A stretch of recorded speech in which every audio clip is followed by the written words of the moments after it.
네, 지난주 정말 시끌시끌했습니다. 박근혜 전 대통령 전격 사면 결정되면서 또 그동안 허위 이력 논란으로 엄청난 국민적 관심을 받았던 김건희 씨 대국민 사과. 이 얘기를 안 해볼 수가 없겠죠. 김진 에어컨, 김진 에너자이저 이렇게 불리는 분입니다. 김진애 전 열린민주당 의원 모시고 한번 시원하게 짚어보겠습니다. 의원님 어서 오세요. 네, 안녕하세요. 야. 김진 에어컨은 제가 법사위 활동에서 얻은 별명이에요. 아. 제 원래 별명은 김진 에너지입니다. 에너지. 그러니까 그거로 충분했는데 네네. 에너지와 에어컨을 왔다 갔다 하려니까 좀 힘드네요. 그러니까요. 이렇게 좀 홀쭉해지셨어요. 그래서. 아, 이제 국회의원 10달밖에 안 했더니 이렇게 다이어트가 되더라고요. 그렇군요. 네. 자, 여기도 지금 의원님 반갑습니다. 의원님 사랑해요. 시원해요. 에어컨 좋아요. 난리 났습니다. 지금. 오늘은 에너지로. 오늘 에너지로? 그래, 오늘 네, 날이 너무 추우니까. 네. 좋아요. 저는 지금 막 화기가 막 부글부글 끓어가지고 여기 따뜻해요. 지금 아주 뜨거워요. 제가 오늘 사실 그 인터뷰 질문을 보면서 이건 다 노영희 변호사님이 얘기하실 건데 왜 저한테 질문을 하실까? 아이고. 저 핑계 대고 얘기하십시오. 아, 그럴까요? 역시 우리가 또 한번 딱 보면 척하면 척이다. 이런 얘기 나오죠. 네, 좋습니다. 자, 더불어민주당하고 열린민주당이 어제 당명을 더불어민주당으로 하는 통합 합의문을 발표했는데요. 우리 사실 좀 어렵지 않나 생각도 했는데 어떻게 전격 합의가 됐어요? 그동안 한 달 동안 사실 물밑에서는 굉장히 많은 대화가 오갔고요. 네, 또 네. 열린민주당에서는 정치 콘서트도 하고 그랬는데 사실 여기서 가장 큰 넘어가야 될 네, 사는. 사는 사실 열린민주당의 전당원 투표입니다. 이게 이제 올해 아직 안 된 거죠? 29일, 전당원 투표가? 30일 날 진행될 예정인데 네, 네. 민주당에서는 아마 이제 굉장히 전체적으로는 뭐 일부 반대도 있겠지만은 이게 네, 네. 대선이라는 측면상 굉장히 반기는 분위기가 그렇죠, 많은 것 맞아요. 같고요. 네. 열린민주당에서는 이제 열린민주당의 선명성을 그대로 좀 개혁성을 유지를 하는 게 더 좋다. 뭐 이런 생각을 하시는 당원들도 있어서 어떤 결론이 날지는 모르겠어요. 그리고 전당원 투표를 통과를 해야 네네. 이게 이제 열린민주당의 특색인데 당원을 굉장히 중심으로 생각을 하기 때문에 네네. 거기서 어떤 결론이 날지는 모르겠는데 이재명 후보님께서도 지난주에 또 오셔서 얘기하셨고 네. 또 어저께 또 양당 대표님 이렇게 얘기를 하셨기 때문에 뭐 어떻게 될지는 이제 두고 봐야 되겠습니다. 그러니까 열린민주당 당원들은 더불어민주당하고 굳이 우리가 합당해야 되느냐 이런 얘기를 하는 거예요? 그런 뜻을 가지고 계신 분들이 굉장히 많아요. 왜 그리고 뭐 그러는 거예요? 아시다시피 네. 작년 총선 과정에서 열린민주당이 엄청나게 비판을 많이 당했죠. 그렇죠. 그리고 우리가 수모도 많이 당했고 저는 서울시장 선거 후보 단일화 과정에서 수모를 많이 당했습니다. 그러니까 네. 뭐 그런 것들이 많이 쌓여 있어요. 그런데 이제 여기서 좀 더 적극적으로 왜냐하면 거기에 대한 무슨 사과라든가 아니면 뭐 앞으로의 개혁이라든가 이런 거에 대한 네네. 얘기를 하지 않으면서 그냥 합당하자. 이런 거는 좀 아니다. 그런데 그러네요. 그동안은 이번에는 이재명 후보가 직접 얘기를 하셨기 때문에 그리고 이번에 이것이 대선 승리에 좀 필요하다는 그렇죠. 취지에서 네, 네. 그리고 이재명 후보께서는 혹시 이런 생각도 하고 계실 거예요. 민주당 내에서도 여러 가지 세력 구도가 있는데 네. 좀 더 선명하고 개혁적인 열린민주당의 이 당원들과 의원들이 들어오면은 앞으로 개혁에 좀 더 힘을 붙일 수 있지 않겠는가. 그렇죠. 항상 얘기하신 게 그랬습니다. 대통령이라고 하는 거 첫 1년이 가장 중요하다. 네, 네, 네. 그러니까 첫 1년에 이런 걸 좀 할 수 있지 않냐. 뭐 이런 생각을 하셨을 것 같습니다. 네. 자, 그러면은 사실 제가 그때 서울시장 선거 즈음에 우리 또 의원님께서 아까 수모를 겪으셨다는 그냥 구력 정도로 하겠습니다. 구력이 더 나은 건가요? 어쨌든 좀 그때가 사실 갑자기 또 생각이 나는데 그럼 내년에 이거는 뭐 딴 얘기입니다만 내년에 좀 기대를 해봐도 될까요? 이제 뭐 기대는 항상 가지고 계시고요. 항상 갖고 있을까요, 제가? 근데 온 세상이라는 게 기대대로 되는 것만은 아닙니다. 어머, 그렇게 말씀하시면 안 돼요. 지금 여기에 응원합니다 댓글 많으면서 여기 또 국태부 장관 얘기하셨는데 일단은 서울시장 하시고 그다음에 장관 하시면 되지 않을까 싶습니다. 왕나비님, 개혁의 아이콘 열민당 시원하게 개혁을 해주세요. 이렇게 얘기하셨는데 역시 열린민주당에 좀 기대하는 바가 있네요. 이 국민들이. 저희가 좀 화끈하고 화끈하네요, 그리고 진짜. 말빨 좋고 어. 에너지 높고 그러니까요. 또 에어컨 역할도 잘하고 네네. 그러니까 열린민주당 전체적으로 그리고 솔직히 이제 열린민주당의 많은 분들이 그동안 네. 검찰에 의해서 많이 당해온 사람들이 많아요. 맞아요. 그러니까 검찰에 안 당한 사람은 여기 끼지 못할 정도로. 그래요, 맞아요. 그러니까 그런 점에서 또 윤석열 후보 있고 그러기 때문에 뭐 그런 게 좀 있습니다. 아니 저희 사실 뉴스토마토에 네. 열린민주당 의원님도 전부 나오셨었어요. 네. 최강욱 의원님부터 해가지고 김의겸 의원님까지 쭈르르. 그래서 근데 최강욱 의원은 3번. 고발은 뭐 황희석 의원도 몇 번을 당했는지 황희석 최고도 엄청나게 뭐 지금도 요즘 고통받고 있다고. 네, 손혜원 최고는 후원회장님이시지만은 최근에 2심에서 무죄를 받았지만 예. 그것도 뭐 검찰에 의해서 또 당한 거나 다름이 없고요. 그쵸. 네. 하여간에 하여튼간 뭐 역사를 들어보면은 이렇게 짧은 순간에 이렇게까지 핍박받는 당이 없었을 것이다 이런 느낌이 드는데 핍박은 우리를 강하게 한다. 그렇군요. 야, 아주 완전히 정말 에너자이저 같아요. 정말 말씀하시는데 그래 나를 한번 눌러봐라. 니네가 언제까지 내가 눌리나 보자 이런 느낌이 팍 모든 나네요. 거에는 이제 또 때가 있는 거죠. 아, 그렇군요. 칼을 갈고 닦아 있다가 네, 제가 뭐 말씀을 끊을 수가 없을 정도입니다. 숭콩 여사님께서 김진애 법무부 장관님 꼭 해주세요. 말씀만으로도 국민의 스트레스가 확확 풀립니다. 그 다음에 국화향기님, 서울시장 되시면 너무 잘할 거예요. 자, 공존하는 세상, 박근혜 사면 똥불 차는 민주당 실망 뭐 이런 얘기도 하셨는데, 자, 좋아요. 이제 이 얘기 나왔으니까 같이 한번 해볼게요. 지금 국회의원 3선 초과 제한 열린 공천 이렇게 뭐 정치 개혁도 지금 사실은 많이 되는데 정치 개혁 과제를 네. 사실은 일부 민주당 의원들도 그동안 제기를 하셨습니다. 그랬죠. 그런데 이제 좀 힘을 못 받다가 이번에 열린민주당에 저희가 7가지 조건 중에 정치 개혁 과제가 가장 커요. 네, 그래서 네. 이거를 얘기를 했기 때문에 지금 이거를 뭐 다 끝내놓고 나서 통합을 하거나 할 수는 없지만 정치 개혁 특위를 하나 만들기로 했습니다. 네, 아까 거기서 5대5로 이제 구성해서 한다고. 네, 근데 아마 국회의원 국민 소환제는 별로 어렵지 않게 할 수 있는 거거든요. 네. 그다음에 두 번째는 열린 공천, 비례대표에 네네. 대한 열린 공천도 별로 어렵지 않게 할 수 있는 거예요. 그렇죠. 요새 같은 온라인 시대에 네. 누구나 추천하고 누구나 전 당원들이 추천하고 그게 좋은 게 뭐냐면 제가 열린 공천으로 그때 비례의원이 1호로, 예, 되어가 예. 제가 1번을 했는데 가장 좋은 게 뭐냐면은 계파에 휘둘리지 않습니다. 아, 열린 공천. 어느 계파 왜냐하면 솔직히 비례대표가 맨날 누구 들러리라든가 누구 이런 얘기들이 맞아요. 많잖아요. 네, 네. 그게 아니에요. 저를 네. 여기다 국회에 보내준 사람은 국민이고 당원이다. 우리 지지자들이다. 네, 이거 네. 그냥 굉장히 떳떳하게 국회 그러니까 우리 지금 최강욱 의원이나 네. 김의겸 의원이나 강미정 의원이나. 의원이 굉장히 독립적이고 자율적으로 일을 하는 게 바로 그거예요. 아. 떳떳하게 일할 수 있다. 그러니까 비례대표를 여태까지 권력 나눠 먹기에 그런 걸로 만들지 말자라는 제도가 열린 공천이거든요. 그래서 그렇군요. 이거는 굉장히 필요하다고 생각을 하고요.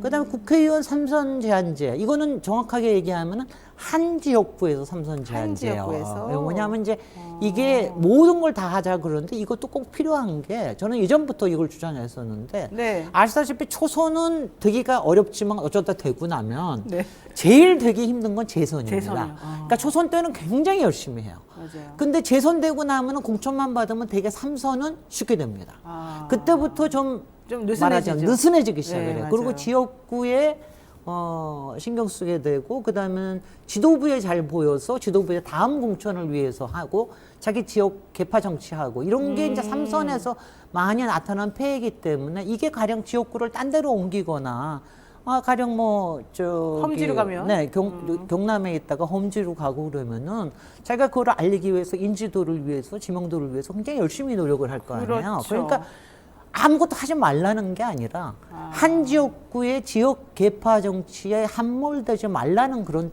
뜻이고 국회의원을 조금 더 열심히 하게끔 하는 열심히 해라. 네, 그런 뜻으로 봅니다.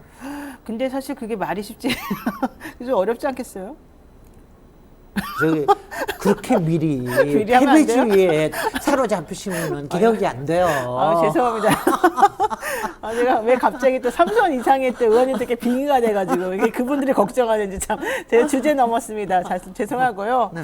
자, 좋습니다. 3선 이상 되신 민주당 여러분 특히 근데 아니 민주당 의원들 다선 의원들은 많이 걱정 뭐 이런 것도 하시겠지만은 국민들이 생각하면 상당히 네, 이게 당연하고 합리적인 합리적이라고 생각을 네, 하실 맞아요. 거예요. 네. 네, 네. 근데 어쨌든 이런 걸 또 피하는 자, 그들은 또 뭔가 꿍꿍이가 있는 자 이렇게 또 보여지기도 하니까 예, 저처럼 또 좀 미리 패배지가 있는 사람일 수도 있으니까 좀 미리 걸리는 것도 좀 되겠습니다. 자, 좋습니다. 자, 두 번째 박근혜 전 대통령 사면 뭐 정치적으로 실익 계산이 분주하다 이런 얘기 하는데 솔직히 어떨까요 이게?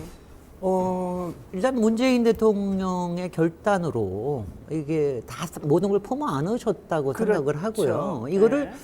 연초에 2021년 연초가 우리 이낙연 대표께서 사면 얘기 하셨어요? 네, 이명박 박근혜 사면 저도 그때 굉장히 화를 냈었습니다. 그리고 이제 저는 개인적으로는 인간적으로는 박근혜 대통령에 대한 여러 가지 연민과 측은함이 측은지심이 있어요. 있어요. 네, 왜 그러냐면은 사실 이분은 대통령이 안 됐으면 오히려 인생을 굉장히 행복하게 사실 수도 있었던 분인데 오히려 주변에 의해서 대통령으로 떠받들어지고 그렇죠. 대통령으로 무슨 일을 할지에 대해서는 생각을 안 하셨던 분이거든요. 그래서 오히려 주변에 의해서 본인도 농단 당했다. 본인이 국정농단을 하기도 했지만 농단을 당했다. 저는 그렇게 생각을 하는데 네네. 여태까지 사죄라든가 이런 것들 명확하게 표현하지 않은 거는 굉장히 유감스럽지만 지금 건강의 문제도 있고 그리고 상당히 오랫동안 또 지금 감옥에 계시고 4년 9개월. 예. 4년 9개월이면 역대 대통령 중에서는 가장 길 최장이죠. 겁니다. 네, 맞아요. 그래서 아마 이런 여러 가지 점에서 이거를 더 이상 끄는 것보다 그다음에 이걸 더 이상 끄면은 또 대통령 선거 와중에도 이게 계속해서 나오니까 그렇죠. 이거를 딱 끊는 게 타이밍상으로도 좋고 저는 문재인 대통령 평소에 이렇게 잘 안 끊으시는데 약간 우유부단한 걸로 아는데. 네, 평소에 잘 안 네, 끊으셔서 네. 저희가 좀 불만으로 여기기도 하고 그러는데 네, 네, 이번에는 상당히 여러 가지 점에서 결단을 하시면서 그거에 대한 모든 후가와 이런 거를 본인이 품어 안으신 게 아닌가. 그런데 저는 한편으로는 복권까지 시켜주면서 벌금 150억 원을 안 내도 되게끔 만든 건 좀 너무 봐준 거 아닌가. 역시 생각. 돈에 민감하시. 좀 민망합니다. 제가. 게. 네. 그 점에 대해서 할 말 많지만 여기서 끊겠습니다. 그러니까 우리가 근데 복권을 굳이 시켰어야 되느냐 또 얘기를 해보면 사실은 시킬 수밖에 없었던 그 정치적인 계산이 있는 거 아니에요? 이런 얘기 나와서. 그거는 뭐 그런 얘기도 나오지만, 왜냐면 여러 사람을 복권을 했기 때문에 거기에 묶어서 같이 복권을 한 게 아니냐. 뭐 그런 얘기들이 나오긴 합니다만은. 네. 그거에 대한 더 이상의 해석. 저도 150억 원은 좀 아깝습니다. 아깝잖아요, 솔직히. 네, 아깝습니다. 너무 아까워요, 솔직히 네, 말해서. 근데 또, 뭐, 또 한편으로 딴 사람들은, 아예 뭐 집도 이제 없어졌는데 그 정도는 봐줘라, 뭐 이런 얘기 하는 사람도 있긴 하더라고요. 근데 그렇게 생각할 건 아니잖아요, 우리가. 집은요, 지금 그 그린벨트 안에 있는 집, 네, 그 네, 30몇 억짜리 집이라고 하는 게 지금 관련되는 사람들이 그걸 사가지고 다 기다리고 가져갔죠. 있다고 그러죠. 저는 그렇죠. 제가 그걸 보면서 참 우리가 김구 선생님의 지금 우리 김구 박물관이 되어 있는 거기서 돌아가셨잖아요. 네. 그거는 임대집이었어요. 아. 그러니까 누가 후원자가 해주긴 했는데 이승만 지금 이화장이라고 하는 거 있잖아요. 네. 당시의 당시의 거부가 이화장을 아예 기증을 해버렸습니다. 그러니까 뭐냐면 그러니까 저는 그쪽 동네에서는 돈에 관련돼서는 돈과 재산에 관련된 거에 대해서는 너무나 이른바 기득권들이 여러 가지 가지고 있는 이런 체제가 있는 거라는 생각이 듭니다. 그렇군요. 우리가 네. 신경 쓸 게 아니었군요. 네. 자, 좋습니다. 그런데 이게 이제 정치적으로 어쨌든 간에 사면 복권 댁으로서 윤석열 후보한테 좀 더 타격이 있을 것이다. 이렇게 보는 시각이 많던데 어떻게 보세요? 지금 이제 일단은 박근혜 대통령을 누가 감옥에 보냈느냐 이거에 대해서 일단 환기시키는 효과가 당연히 있죠. 그렇죠. 그 다음에 본인이 저기 하면 사면하겠다. 이제 댁에 돌아가실 시간이다. 뭐 이런 얘기를 했지만 이제 그 말을 더 이상 할 수가 없잖아요. 더 이상 그리고 지금 뭘 가지고 이제 본인의 명분 하나가 대통령으로 나서는 명분 하나가 또 사라지는 거 아닙니까? 그래서 네네. 저는 윤석열 후보께서 네. 이번에는 제발 좀 말실수하지 마시고 이게 솔직히 실수예요. 워딩을 네. 굉장히 잘 다듬어서 이거에 대한 포지셔닝을 하지 않으면은 그것도 굉장히 어려울 겁니다. 근데 사실 저는 실수라고 보지 않아요. 맨날 언론이 너무 좋게 말실수 말해주는 게 너무 짜증나더라고요. 실수가 아니라 본인이 그대로 그쵸. 드러나는 거죠. 네, 본인의 본인의 생각이 그대로 생각이잖아요. 드러나는데 네, 우리가 또 말할 우리는 때. 그걸 갖다 실수 또는 망언이라고 얘기를 할 뿐이죠. 우리가 실수라고 네. 그냥 해주죠. 네. 네. 근데 좀 그런 것 같아요. 하여튼가 말할 때. 하여튼 뭐 여기까지 그러니까 이번에도 하겠습니다. 얘기를 네. 하면서 네. 얘기를 하면서 그거에 대해서 다행이다, 내어줬지만 다행이다 얘기하면서 불필요한 사정을 또 하나 붙였잖아요. 그때 형 집행 정지 그거를 갖다가 거부한 게 내가 아니다. 실무자 이런 얘기 같은 거는 완전히 그러니까 그런 걸로 해가지고서는 사람들한테 미움받게 되는 거거든요. 그러니까 뭔가 좀 본인이 좀 그러니까 명패 보려고 하다가 이렇게 좀 네네. 이렇게 된 건가요? 근데 이제 꺼리끼는 게 굉장히 많은 거죠. 네. 아무래도 네. 그런 것 같습니다. 자, 지금 여러분께서는요, 노영의 뉴스 인사이다 김진애 에어컨님하고 김진애 에너자님하고 지금 함께하고 계신데요. 자, 유튜브 댓글 많이 이용해 주시고. 자, 구독자 애칭 이벤트 오늘까지 지금 저희가 하고 있습니다. 저희 뉴스토마토 유튜브 홈페이지 커뮤니티에 커뮤니티 탭이 있습니다. 그 유튜브 홈페이지 보면은 거기에 구독자 애칭을 오늘 오전 8시까지 댓글로 올려주시면 저희가 추첨을 통해서 5만 원 상당의 상품권 드립니다. 자세한 내용 궁금하신 분들은요, 뉴스토마토 유튜브 홈페이지 들어와서 확인하시면 될 것 같습니다. 자, 다음 질문 이어가겠습니다. 어제였나요? 김건희 씨, 그러니까 윤석열 후보의 부인인 김건희 씨가 결국 본인의 허위 이력 의혹 관련해서 입장문을 발표하지 않았습니까? 이걸 사과라고 합니다만은 어떻게 보셨는지요? 어떻게 보셨습니까? 제가 먼저 물었어요. 저는 아까 뭐 제가 오프닝 때 잠깐 말씀드렸습니다만은 사실은 이거 개사가 시즌 3라고 부르는 게 맞겠다. 개인적으로 그렇게 생각해요. 아니 앵커분이 이렇게 얘기를 하셔도 되는 건지 제 그러니까 진짜야. 이러다 큰일 나겠어요. 네, 근데 어쨌든. 근데 저는요. 네. 그러니까 일단은 이렇게 얘기하죠.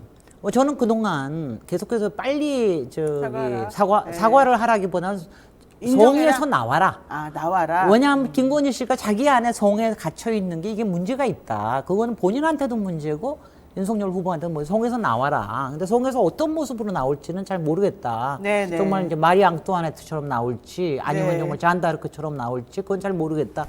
이런 얘기를 했는데 어저께 모습은 약간 마리 앙뚜아네트 같았죠.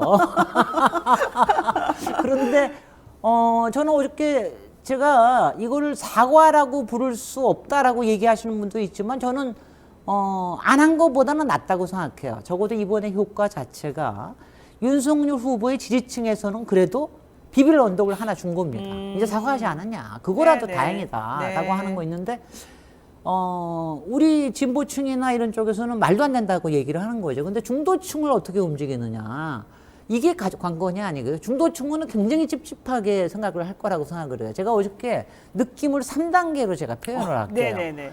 맨 처음에 딱 나오는데 나와서 웃으면서 네. 오늘 이렇게 추운데 여러 기자님들이 여기 나와 주셔서 감사합니다. 라고 웃으면서 얘기하는데 사과로 저는요, 나온 사람이. 저는 오싹했어요. 아, 정말 그러니까 소름이 오싹. 그러니까 이 자리에서 저런 얘기를 할 수 있어요. 완전 접대성 멘트거든요. 접대성 멘트. 네, 이게 부적절. 첫 번째 부적절 네, 단계. 네. 두 번째, 그러고 나서 바로 러브 스토리, 연애 스토리, 개인사의 아픔, 유사한 네, 아픔 네. 스토리를 얘기했잖아요. 그거 얘기할 때는 뜨악했죠. 아니 저 그 얘기를 얘기가 왜 하는 나와? 거야? 네, 그렇죠. 연애한 얘기는 왜 하며 본인의 유사한 얘기는 왜 하느냐? 그러니까 감성을 일단 뜨악하다. 자극하겠다 이거겠죠. 그러니까 동정을 유발하겠다라는 네. 거죠. 그래서 두 번째가 부적절하다. 이건 뭐냐면은 너무 우리 계산됐다. 학생들이 와가지고서 뭔가 잘못했는데 선생님 사실은 뭐 집안에 뭐가 있고 제가 그날 뭐가 있었고 막 이러면서 얘기를 하면 동정표 하려고 그러면 막 그렇잖아. 또악하잖아. 얘가 왜 이 얘기를 맞아요, 왜 하는 맞아요. 거야. 네. 사적인. 그러니까 뭐 그다음에 세 번째가 이제 남편이 15번 남편한테 남편을 미안하다고 15번 얘기했다고 그러는. 네. 제가 솔직히 시간까지 재봤어요. 남편한테 한 얘기가 5분이고요. 네. 국민한테 한 사과가 51초예요. 51초? 우리 네네. 1분도 안 돼, 우리한테는? 어머나. 그래서 이건 네. 뭐냐, 맨 마지막에는 거기다가 선거운동으로 끝내잖아요. 그렇죠. 남편으로 이것까지 부적절하다. 여기는 사과로 나온 거죠, 남편한테. 그래서 이제 뭐 많은 얘기들이 있습니다. 이거는 전체적으로 부적절하고 도대체 저 집안 아니 왜 남편한테 직접 해야 될 사과를 국민 앞에 마이크 앞에서 하느냐. 그거를 처음에 웃으면서 멘트까지 해가면서 하느냐. 그러니까 저는 굉장히 그러니까 일반적인 상식으로 보면 굉장히 부적절하다. 네. 그러니까 이번에 보는 건 다 같이 이거거든요. 이분의 법적인 문제나 이런 것들은 끊임없이 계속해서 파헤쳐야 될 일이고, 네. 일반인들이 보는 거는 저 분이 영부인으로서 역할을 할 수 있을 사람인가? 그 다음에 그 윤석열 후보한테 더 이상 민폐를 안 끼칠 사람인가? 이거에 대한 판단을 하게 만드는 자리거든요. 네. 그래서 저는 그 점에서는 완전 실패했다고 생각합니다. 실패했다? 네. 근데 저는 사실 그것도 좀 다 동의하는데 네. 윤석열 후보가 그 본인 부인의 사과를 딱 보고 난 다음에 또 평을 한번 하잖아요. 근데 그게 너무 자기랑 동떨어진 사람에 대한 평을 객관적으로 하는 듯이 딱 얘기를 하는 거예요. 그래 봐야지. 그게 제 마음입니다. 아니 뭐예요? 난 도대체 아니 그러니까 그 집에 거기서는 집에서 얘기를 안 하나 봐. 서로 부부가 대화를 안 하고 대화를 안 하고 카메라 주로 앞에서 이렇게 카메라 앞에서만 얘기하시나 봐. 국민을 향해서 자기네들끼리 서로 하고 싶은 말을 하고 있는 그러니까 거다. 이게 굉장히 왜냐면 제가 이제 윤석열 후보에 대해서 가장 비판하는 대목이 공직자답지 않다라고 제가 항상 얘기를 하는데 예. 김건희 씨 같은 경우에는 공인으로서의 훈련이 전혀 안 돼 있다. 그러니까 어저께 한 사과는 사인 김건희가 사인 윤석열한테 한 사과다. 그렇군요. 네네. 그렇군요. 저는 그게 굉장히 부적절하다. 그리고 저는 어저께 사생활을 드러내는 거, 네. 그건 굉장히 안 좋은 거거든요. 정말. 근데 뭐 어쨌든 그때 계산된 거 같잖아요, 그게. 계산된 거죠. 동정을 얻어내려고. 우리 이렇게 연애 뜨겁게 했고, 우리 이렇게 아픔이 있었고, 근데 앞으로 이제 여러 가지 그런 부분들에 대해서 또 여러 가지 팩트 체크가 나오겠죠. 근데 저는 거기서 유산 얘기하는 게 너무 짜증나더라고요. 솔직히 왜냐면 말하면. 유산의 아픔이라고 그런 하는 얘기 거는 그렇게 막 사실 써먹으면 얘기 안 되는 거 못하거든요. 아닙니까? 그럼요. 그건 생명에 대한 얘기도 아니고요. 그러니까요. 너무 이건 정말 좀 그랬던 것 같아요. 자, 어쨌든 결과적으로 그럼에도 불구하고 아까 이제 말씀하신 것처럼 국민의힘 입장에서는 어쨌든 뭔가 우리 사과도 했다라고 할 만큼 한 거다. 이렇게 보면은 이제 여론 지지율이 조금 높아질까요? 사실은 좀 하락 분위기여서 이번에 나온 거잖아요. 아니 뭐 지금 어쩔 수 없이 지금 여기서 끊질 않으면은 연말 연시에 여러 가지 여론조사에서 더 떨어질 테니까 그거를 막기 위해서라도 한 걸 텐데 글쎄요. 저는 일단 떨어뜨리더라도 일단 이재명 후보는 차근차근 득점을 해가고 있기 때문에 이거를 재밌는 거로 보고 있죠. 저는 아직 우리 당 후보가 아니기 때문에 우리 당 후보가 아니기 때문에 네. 진보 진영의 후보가 차근차근 이렇게 득점을 하는 부분에 대해서 그리고 낮은 자세로 가는 거, 그다음에 제대로 사과하고, 그다음 성의를 다해서 나는 대통령의 직을 탐하는 게 아니고. 대통령으로서 할 일을 하고 싶어서 하는 대통령을 하려고 하는 거다. 이런 태도로 나가는 거에 대해서는 굉장히 긍정적으로 평가합니다. 좋군요. 네.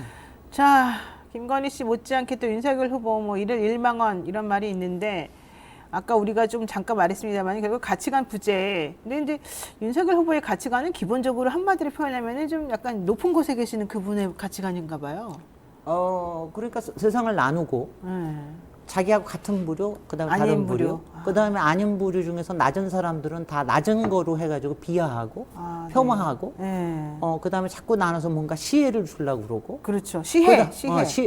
시혜를 주려고 그러고, 그다음에는 뭔가가 있을 때 추상적인 거로만 이렇게 얘기를 하지 실질적인 논의로 가지 못하는 이번에 토론이 필요 없다라고 얘기하는 거에 대해서는 저는 정말 뭐냐면 이거는 김동연 후보가 좀 명확하게 얘기하는데 이건 대통령 될 자격이 없다는 걸 스스로 고백한 거다. 저는 그 말이 제일 맞다고 생각해요. 왜냐하면 그 정책 토론이라고 하는 거는 사실은 토론이나 이런 특히 대선 같은 경우에는 이게 누가 보든 전쟁이에요. 그렇죠. 총칼을 안 든 전쟁이고 그거는 다 말로 하는 전쟁입니다.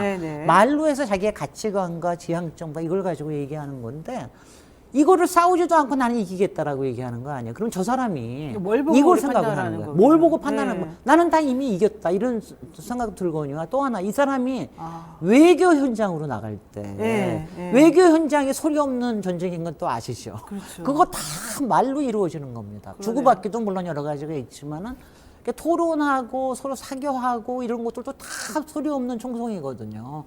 그거 할 수 있는 사람이냐? 근데 뭐 사람을 잘 뽑아서 시키겠다고 그랬잖아요. 말도 안 되는 얘기죠. 말도 안 돼요? 말도 안 되는 얘기죠. 대통령의 한마디라고 하는 게 얼마나 큰 건데요. 그렇죠. 네. 그래서 자격이 없음을 스스로 고백하셨다고 그러는 게 맞습니다.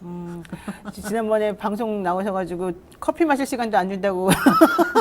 우리 드세요. 김정부 시선 집중해서. 예, 예. 자, 마지막 질문하겠습니다. 윤석열 후보 장모 최은순 씨가 지난 23일 토지 매집 매입 과정에서 통장 잔고 위조했다는 혐의로 징역 1년 선고받았는데 그 이후에 또 아니 뭐 340억 정도를 갖다가 잔고 증명을 허위로 했고 그것도 법원에 낸 거예요.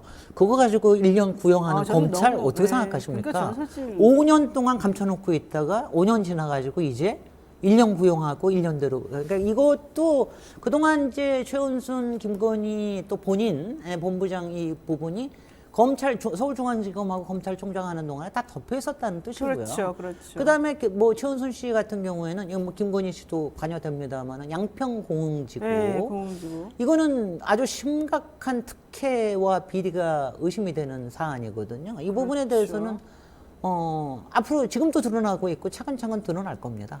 이거는. 아니 그러니까 아니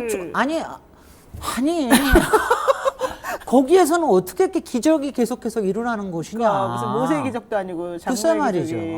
근데 그래서 저는 양평군이 특이하다고 좀 보는 게 그 공무원들이 다 같이 협심해서 뭔가 하나를 위해서 해주지 않으면 이게 가능하지 않잖아요. 그렇습니다, 실제로. 도시개발 전문가로서 보시기에 솔직히. 아니 이런 게요. 그러니까 뭐 자기 네. 땅에 네. 그다음에 자연보전 녹지, 네. 그다음에 수자원 수자원 보호구역, 보호구역에 거기다가 이걸 갖다가 처음에는 저 여러 가지 하수 처리 시설을 하는 조건으로 했는데 개인 그것도 한수리 하기로 했다가 그건 아직 안 돼 했다가 있고. 안 하고 나중에 네. 공공으로 싹 엮어주고 네. 그다음에 개발 부담금을 나중에 영원으로 영원으로 해주고 그러니까 이런 데다가 개발 허가를 해주는 것 자체가 엄청나게 어려운 일이에요. 근데 한 번도 그게 됐다라는 없어요. 게 대한민국에서. 근데 거기에 엮여있던 인물들이 지금 당시에 그 양평 군수가 군에서는 군수가 최고입니다. 그렇죠. 군수가 지금 국힘당 김상겸, 네, 의원이고 김상겸 의원. 지금 그 윤석열 당시에 후보 여주지청장의 관할 지역인데 거기에 지청장이고 네. 이런 거 보면은요. 그러니까 백이 없으면은 우리가 이렇게 맨날 지나가면서 보잖아요. 저거 백이 누가 해준 거야? 저거 뭐가 오간 거야? 이런 게 다 의심이 되는 게 이제 지금 차근차근 하나씩 다 드러나고 있는 거예요. 이 근데- 점에서는 좀 민주당이 아주 잘 파헤치고 근데 있더라고요. 생각보다 이게 파장이 크지 않은 것 같아요. 이게 사실 엄청난 건데. 엄청나게 왜냐면 이것도 고발이 들어가야 됩니다. 고발 다 들어갔잖아요. 고발은 들어갔죠. 네, 근데 네. 검찰이 수사를 해가지고 기소가 되거나 이래야지 훨씬 더 파장이 커지죠. 지금은 이제 왜냐면 솔직히는 지금요 어떻게 보면은 제가 김건희 씨를 빙산이라고 얘기한 게 사실은 일반적인 사람들이 훨씬 더 관심이 있는 거. 지금 솔직히는 김건희는 본인이 가장 본인이 불찰로 생각해야 되는 건 지금 김건희가 윤석열을 가리고 있어요. 솔직히 그래요? 김건희 뉴스에 윤석열 후보에 관련된 것들이 다 안 떠오르는군요. 안 떠올라서 더 좋은 점도 있다고 보겠지만 오히려 윤석열의 진면모를 보여주지 못하게끔 하는 게 왜냐하면 사람들이 훨씬 더 김건희에 대한 관심이 크거든요. 그렇죠. 그리고 그게 뭐 여러 가지 그게 뭐 약간 찌라시적인 그런 것도 있고 여러 가지 사생활에 관련된 것도 있고 특히 여성이고 뭐 이런 거에 대한 게 있기 때문에 그게 절대로 국힘당의 지금 대선에서는 도움이 안 되는 거거든요. 그러니까 진짜 클리어를 했어야 되는 일을 갖다가 여태까지 끌고 오다가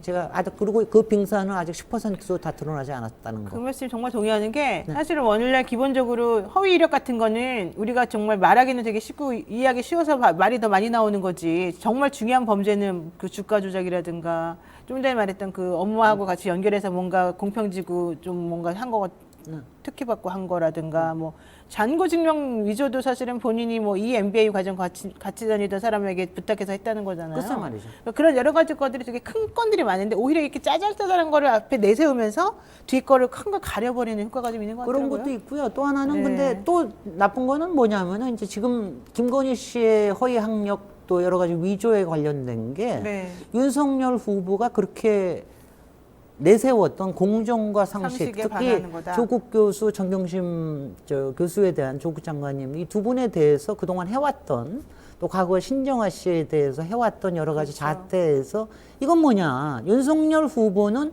가족과 측근에 대해서는 왜 이렇게 너그럽고 무한 계속해서 너그러움. 기적을 행사하시는 것이냐. 이런 거에 대해서 이런 잣대를 흔들리게 만드니까 그렇죠. 그런 점에서 또 빙산이죠. 그렇군요. 타이타닉은 침몰할 겁니다. 마지막 명언 저희가 정말 딱 귀에 딱 들어옵니다. 타이타닉은 침몰할 것입니다. 그 타이타닉에 누가 타고 있는지 이렇게 하고 있는 그분들 누군지 뭐 생각해 보면 상징성이 있는 것 같아요. 네, 오늘 김진애 전 열린민주당 의원과 함께했습니다. 저희가 좀 종종 모셨으면 너무 좋겠습니다. 네. 고맙습니다. 네, 해피 뉴 이어. 네, 저희 우리 토마토 시청자분들께 정말 한마디만 더 해주세요. 아, 네. 2021년 정말 다사다난했고요. 근데 2022년은 무엇보다도 긍정의 에너지로 새로운 시대를 훨씬 더 희망차게 맞는 그런 해로 만들 수 있습니다. 누가? 네. 바로 우리가. 고맙습니다. 네, 고맙습니다. 여기서 네, 말씀 고맙습니다. 마치겠습니다. 네.